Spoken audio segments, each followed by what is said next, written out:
Yeah. All right. 18 in LA from Indo. Yeah, let me tell you how I grew up. So like I was born and raised in Bali, Indonesia. Everyone goes there as like a tourist destination now. But to me, it's just home. And you know how you feel like about places that you just been your whole life? It's like it's not that crazy when you see it. But being here right now in LA, I understand completely why people love Bali and they just love Indo so much. Most people that know of Indonesia, it's like the biggest Muslim country in the world, but the island that I grew up in is like a minority, like Hindu island basically. And fun fact, Indonesia actually used to be a fully Hindu country, but now it's Muslim. Anyways, yeah, so I grew up in like a mixed culture environment. I grew up in a town called Ubud, and it's like up in the mountains. If y'all ever want to go on a vacation somewhere, I highly recommend go to Bali, because I swear Bali is like the most underrated place. And I didn't think that before, of course. You know what I mean? Like y'all that have moved out, you look back at your place that you used to live and you realize you underappreciated it. And I really think that now that I'm here, like, chat, it's crazy. My room, bro, this place don't even have ceiling lights, yo. I'm literally using a freaking box light right now, like one of my barber lights to light the room, but we're making it work, chat, we're making it work. Yeah, so being a kid grew up in Bali, I think it's kind of like, it's crazy that I'm here because it feels like I'm not supposed to be here, you know? Everything's came together in such a way that it's like, it was God's plan, but I really don't understand how I'm here, and like, sometimes I wonder, why am I here? Because low-key, like home, everything is just easier. Back in Bali, everything is just easier. Life's just chill. But we're making it work out here, man. Alhamdulillah, it's like everything's coming together. For the non-Indos, for the non-Bali people, let me show y'all, bro, what my life went from. Like, I grew up having access to places like this. Actually, this is more like the area I grew up in. This is close to Ubud. I'm pretty sure this is like freaking Tagalalang. Y'all don't know what the hell that is if you're not from Bali, but I went from this and now we in a freaking shared student housing apartment, bruh. Let me show y'all something. Chat, this is crazy. This is my room. Don't mind that mess. I had to set up barber lights in here because we hustling out here. We trying to make some money, but I bought this divider to cover my bed. It's a bit messy in there as well, but chat. They said this place comes with the freaking patio, yeah? And on the video, it was like the room was on the second floor. I got here. First thing I did was try to turn on the lights. Lights don't even work. And I realized, bro, there's not even lights in here. And then I opened the patio.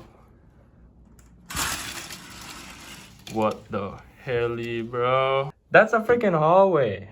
They literally said it was a balcony. And in the video they sent me of the place, there was like trees and stuff. Bro, someone can just walk in the hallway and see me. That's a freaking exit, bro. So I went from living in that island paradise, now I'm here. Sometimes I ask myself why.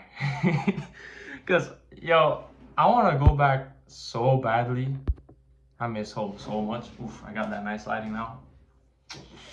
I'm yapping. Anyways, you know what's interesting? Back in Indo, being a mixed kid from Indo, it was like everything that I wanted to buy from the locals, I would like speak Indonesian to them first, and they would look at me like kind of confused, like, is this a foreigner that can speak Indo? Like, yeah, so I walk in the store and I already know that they're trying to give me like some freaking, what do you call it? Foreign tax? I'd say it's foreign tax. In Indonesia, in Bali, we call it bule price. Fun fact, bule means white cow. I'll walk in the store and the first thing that the freaking vendor like will do it, they look at me. By the way they look at me, it's like they're about to overcharge me by so much. And then I pull up to them and I'm like, hello kak, bro, apa ini? And then they turn to their employee next to them. And they're always like, bro, this guy can speak Indo? But I swear, sometimes I don't even get the local price after I speak Indo to them, because like, yeah. Bro, it actually feels like sometimes I still get ripped off, or maybe I get like the in-between foreign tax and local price. But that's how it feels being a mixed kid, Indonesian American. Oh yeah, I don't even know if I mentioned, I'm Indonesian American and living in LA. Yeah, I told y'all my story, so let me tell you like why I moved. So there's a lot of reasons why I moved. No bad reasons though, alhamdulillah. But yeah, I feel like when I was in Bali, I wanted to like progress as much as possible in my life.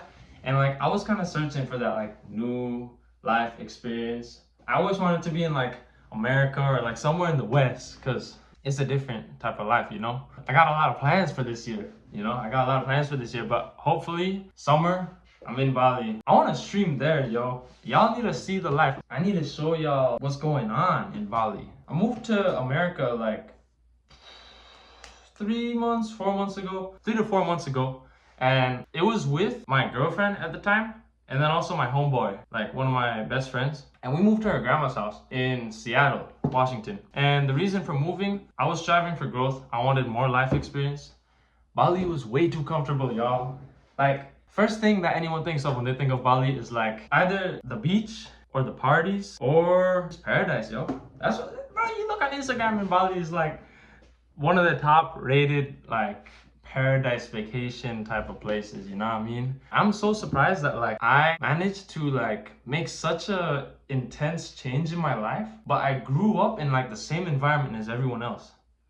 Like I didn't have no crazy money, crazy house, and like a family that I was together. My family is separated, so it's not the perfect situation, but I made myself like make it out here, so alhamdulillah. But yeah, so the reasoning for moving, seeking growth, seeking discomfort, and not gonna lie, chat, I found discomfort out here. Man, it's hard. It's hard. You know, this hurts. One USD? No. Yeah, 1 USD. I think it's close to 17,000 rupiah now.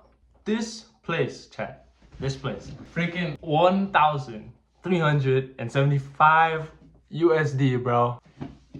Man, I hadn't looked at like the conversion rate of rupiah to USD in a while, but when I finally like calculated it, bro, my heart shattered, because if I was living in Indonesia, I'd be living like a king, bro. I'd be living like a king. Bro, the difference here though, compared to Bali, like going here, I was walking out on the street the other day. I was going to the grocery store. My guy, I saw a freaking homeless person shitting on the sidewalk. Bro, you don't see that in Indo. That's actually like some mad things, bro. It's when I saw that, I was in like complete disbelief, bro. And it was not like they were pooing like in a corner, like not letting anyone see. Yo, it's like this is the road, and they was just letting it out, bro. And their pants were down. Their pants was down, bro. I had to walk in the road because I didn't want to walk on the same sidewalk as them. So the comparison of life quality here is actually crazy. I have another story. I was walking at, dude, there's a crazy famous beach down the street from here. It's called Santa Monica Beach. And I was at the pier, the Santa Monica Pier. It's like a big Ferris wheel. I don't know if y'all know it, but I was walking in the beach, just exploring, and I saw like there was like these big piles of like stuff. Like it kind of looked like a pile, like a big pile, and then covered with like a tarp or something, like the size of my bed or something. Just like piles of stuff, and it had like random shoes and stuff like that, and there was like a lot of them.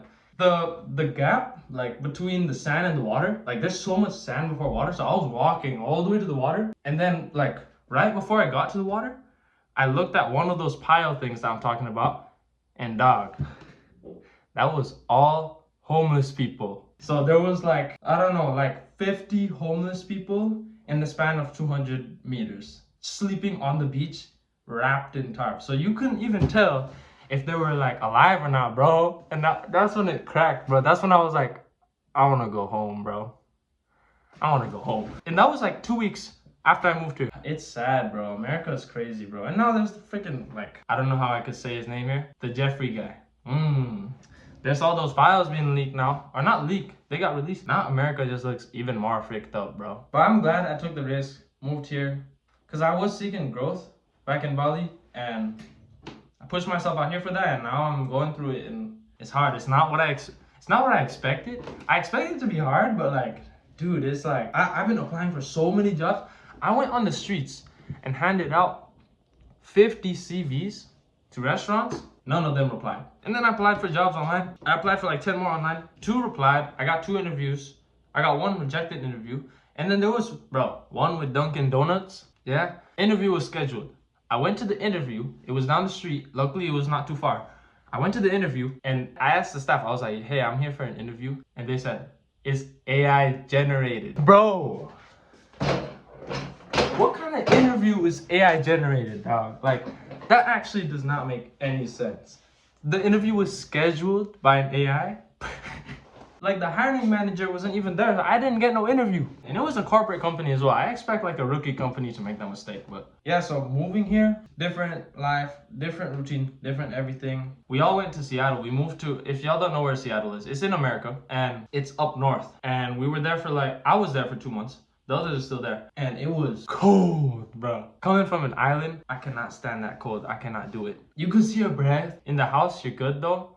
But even like in the house, I was wearing like freaking more layers than this. Right now, we in Los Angeles and I'm wearing a hoodie. Yeah, and everyone says that like, oh, Los Angeles, perfect weather, this, that. I'm not gonna lie, it is good weather here though. I'm just bad with the cold. What's interesting here compared to like Indonesia is when the sun hits you here, it's like so freaking hot. But then you get in the shade and it's like, it's cold, bro. Like, I can't even be wearing shorts in the shade. So it's really interesting. Right? In Indonesia, it's like the sun hits you and it's not super hot. It depends where you are, but it's not super duper hot. But the shade is also not cold. So it's kind of just like a weird, even like humid temperature. Because the air in Indo is hot. But what's nice here is like, if I do want to be cool, like go outside, have a nice hot day, come inside, it's cold.